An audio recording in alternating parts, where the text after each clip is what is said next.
Good evening, I'm Bersatu Michael and you're watching Kini News, the show that brings you today's biggest stories. Dr. Mahathir Mohamad once said Malaysia has too many political parties. We can't confirm if he actually forgot saying that, or perhaps he has changed his mind, because today he announced the formation of a new political party. There's a new Malay political party in town. It's so new, they haven't even thought of a name yet. But at the unveiling of the new party, former Prime Minister Dr. Mahathir Mohamad said it'll be referred to as Bebas. And according to him, this new party will not be tied to Pakatan Harapan or Perikatan Nasional.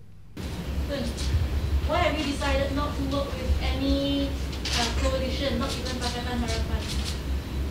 Not even Pakatan Harapan, because we find some obstruction placed in the way. We wanted to work with Pakatan Harapan, but we have some problem with the different parties in Pakatan Harapan.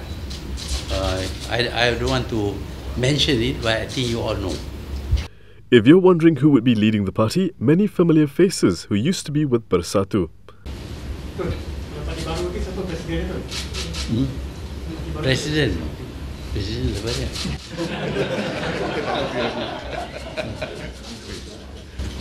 Temporary President dan Datuk Seri Mukris. Would you be considered the chairman of the party? Me? Is there any chairman? What is the structure of the party? Chairman, president? Yeah, there will be a chairman. So is Tun the chairman? Tun may be the chairman. Also at the press conference were former Bersatu leaders Marzuki Yahya, Kubang Pasu MP Amruddin Hamzah and Sri Gading MP Shahrudin Muhammad Saleh. Muar MP Syed Saddiq Syed Abdul Rahman was not present and was said to be in Johor to mark the occasion of his mother's retirement. Mahathir said the new party would also prove to other races that the Malays were honourable people and not traitorous. He assured the party would look after the interests of all races, while associate membership for non-Malays has not been decided yet. Former Penang Chief Minister Lim Guan Eng told reporters today that the criminal charge against him was politically motivated to tarnish his reputation. Lim Guan Eng has claimed trial to a charge of soliciting bribes in 2011 when he was Penang Chief Minister in connection with the multi-billion ringgit Penang Undersea Tunnel project. The country's former finance minister appeared at court this morning after spending the night at the MACC headquarters in Putrajaya following his arrest. He is accused of soliciting the bribe to facilitate the awarding of a contract with regard to the tunnel. Speaking to dozens of reporters in the afternoon, Lim vowed to fight the charge.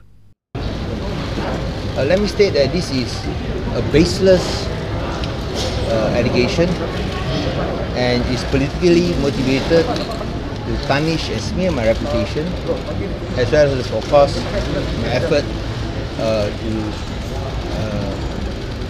execute my role as an opposition parliamentarian. I want to stress that we fight corruption seriously and we will not practice corruption. I also want to stress that I've never received any gratification, and I've said this to MACC, and they never asked me to show proof of whether I got millions or billions of ringgit in my bank account or whether they had millions of ringgit in cash in my possession. So I'll stress this, that there is no such gratification. So what is Guan Eng accused of doing exactly? According to the charge read out before Kuala Lumpur Sessions Court Judge Azura Alwi, Guan Eng is accused of soliciting a bribe, namely a reward in the form of 10% of the profits that will be obtained later from Zahrul Ahmad bin Muhammad Zulkifli as a fee to help the company owned by Zahrul to be appointed to carry out construction of the main roads and tunnels in the Penang Undersea Tunnel project during his tenure as Chief Minister of Penang on March 2011 at a location near the Gardens Hotel in Mid-Valley City, Kuala Lumpur. Lim's lawyer Gobind Singh Dio argued that there's no basis to the charge. I think if we look at the charge that is preferred against my client today, it becomes very clear that there's no actual figure stated in that charge. What is stated in the charge is that there was a request for a particular percentage to be given to the complainant from a particular project. Insofar as we are concerned, there's no basis to the charge. we will fight it till the very end, and we will actually use the court process to prove that my client is innocent. Would you say the charge is frivolous because there's no quantum to show, right? Well, there's no quantum stated in the charge as of now, and of course I also made a point about the fact that this is a charge which relates to an incident which is alleged to have happened in 2011, some 9 years ago. So of course we all know that there have been investigations, the MACC has done investigations before, but this has never been something that they've taken up. Lim entered a plea of not guilty. Azura then set bail at 1 million ringgit with 2 sureties and ordered Lim to surrender his passport to the court. Lim was asked to pay at least 500,000 ringgit today, while the remainder must be submitted no later than Monday. The judge then set September 9th for case remention. Guaning wasn't the only one who has had to deal with the MACC in the past 24 hours. This afternoon, his wife shared the same fate. Moments after Lim Guaning was charged today, it was learned that the Malaysian Anti-Corruption Commission has detained his wife, Betty Chew. According to an MACC source, businesswoman Pang Lee Kun, who was previously charged and acquitted over Lim's bungalow scandal, had also been arrested. It was learned that Pang was detained last night, while Chew was arrested after she turned up at the Penang MACC headquarters today. Earlier, the MACC source said Chew was being questioned in relation to Guaning's court case next Tuesday. When contacted, Chew's lawyer, Lee Kai, confirmed her arrest and said she was being questioned over Excel Property Management and Consultancy Sendirian Berhad. Previously, in 2017, allegations were made that Chew was a director of Excel Property Management and Consultancy, together with Pang and Pang's siblings. Speculation is rife that the former finance minister's bungalow scandal may be brought to court again.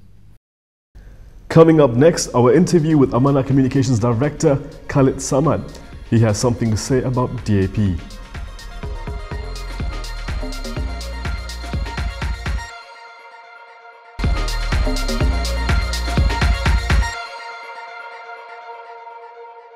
Amanah is frequently called DAP's servant by its rivals, but according to Khalid Samad, there is no truth to that claim. Amanah persepsi oleh pihak lawan. Bila Amanah bersuara dalam soal-soal macam YB cakap ni, Amanah akan dilabel sebagai khadam DAP dan sebagainya. Jadi macam mana tu YB? Benda tu?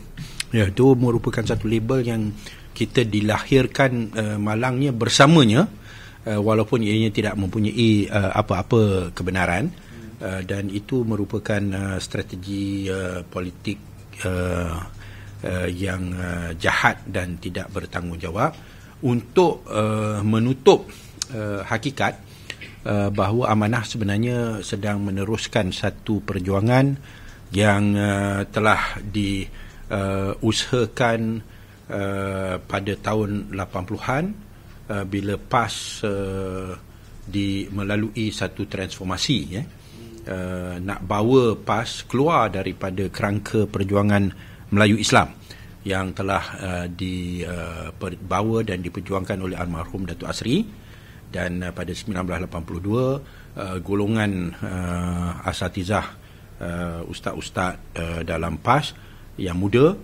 bangkit menentang dan membawa perubahan dalam PAS, bawa PAS daripada dasar perjuangan Melayu Islam kepada dasar Islam yang lebih tepat dan lebih sentris, sentris apa namanya, wasatiyah yang lebih tepat dan lebih sentris, dan apa yang berlaku pada 2015 adalah usaha untuk nak bawa PAS balik kepada dasar yang dulu ditentang oleh Haji Hadi, iaitu Melayu Islam, dan Amanah ditubuh sebagai satu protes terhadap usaha itu kerana kita nak kekal dengan usaha yang dibawa oleh almarhum Tuan Guru Haji Yusof Rawa, almarhum Ustaz Fadil Muhammad Nur, almarhum Tok Guru Ni Aziz, yang nakkan satu parti Islam yang bebas daripada sentimen perkauman. So untuk nak mengiyakan ataupun untuk nak merosakkan imej Amanah itu, maka kami dituduh sebagai khadam DAP, sedangkan apa yang kita lakukan ialah apa yang telah diusahakan oleh ketiga tokoh PAS terlebih dahulu. Ya, Tok Guru Aziz almarhum tak ada masalah kerjasama dengan DAP, almarhum Ustaz Fadil Muhammad Nur pun tak ada masalah kerjasama dengan DAP, almarhum Tuan Guru Haji Yusof Rawa pun tak ada masalah kerjasama dengan DAP. Orang yang ada masalah bekerjasama dengan DAP ni secara terbuka adalah almarhum Datuk Asri, kerana dia bawa Melayu Islam, dan sekarang ini PAS yang baru adalah sebenarnya PAS yang lama, yang sebelum reformasi PAS, yang sebelum zaman kepimpinan ulama. Walaupun mereka dipimpin oleh ulama, tetapi mereka membawa dasar yang lama, iaitu dasar sebelum kepimpinan ulama, iaitu dasar Melayu Islam. Ya, dan sekarang ni tak ada orang boleh nafikan bila mereka bersama dalam Perikatan Nasional, yang mana Perikatan Nasional dia punya pendirian adalah Melayu Islam, Ketuanan Melayu, No to DAP dan sebagainya. Ya, sedangkan DAP pun adalah warga Malaysia yang dipilih oleh warga Malaysia untuk mewakili sebahagian warga Malaysia. Ya, so kalau kita memahami prinsip-prinsip demokrasi, kita kena hormati pilihan rakyat Malaysia itu sendiri untuk melantik ataupun memilih wakil-wakil mereka untuk menyuarakan apa yang mereka harapkan dan wawasan mereka di dalam Dewan Rakyat. International aid has begun to arrive in Beirut and France leads the way. French President Emmanuel Macron, making the first visit by a foreign leader since the explosion, promised to help organize international aid for Lebanon, but said that its government must implement economic reforms and crack down on corruption. At the Beirut port, destroyed by Tuesday's giant mushroom cloud and fireball, families gathered seeking news about the missing amid public anger at the authorities for allowing highly explosive material to be stored there for years in unsafe conditions. Car au-delà de l'explosion, nous savons que la crise ici est grave. Over and above the explosion, we know that the crisis here is a serious one and replaces historic responsibilities on the leaders. It's a political, moral, economic and financial crisis, the first victim of which is the Lebanese people. It requires reactions extremely quickly. So, for me, this visit is also an opportunity for frank dialogue, a demanding one, with political leaders and Lebanese institutions. Exigence aussi à l'égard des forces politiques. Lebanese officials have blamed the disaster on a huge stockpile of a highly explosive material stored for years in unsafe conditions at the Beirut port. But many Lebanese people who have lost jobs and watched savings evaporate in a financial meltdown have blamed it on politicians who have benefited from decades of state corruption and bad governance. Earlier, wearing a black tie in mourning, Macron toured the blast site and Beirut's shattered streets, where angry crowds demanded an end to a, quote, regime of Lebanese politicians they blame for dragging Lebanon into disaster. At the French ambassador's residence, where a French general declared the creation of the State of Lebanon exactly 100 years ago, Macron said it was no longer up to France to tell Lebanese leaders what to do, but that he could apply pressure. An official source familiar with preliminary investigations blamed, quote, inaction and negligence for the blast. People who felt the explosive force said that they had witnessed nothing comparable in years of conflict and upheaval in Beirut, which was devastated by a 1975 to 1990 civil war and since then has experienced big bomb attacks, unrest and a war with Israel. And that is all from me today. For more stories, you can go to KiniTV.com. You can also follow us on Instagram, Twitter, YouTube and Facebook for the latest news updates. I'll be back with more next week, same time, same place. I'm Bersatu Michael. Thank you for watching.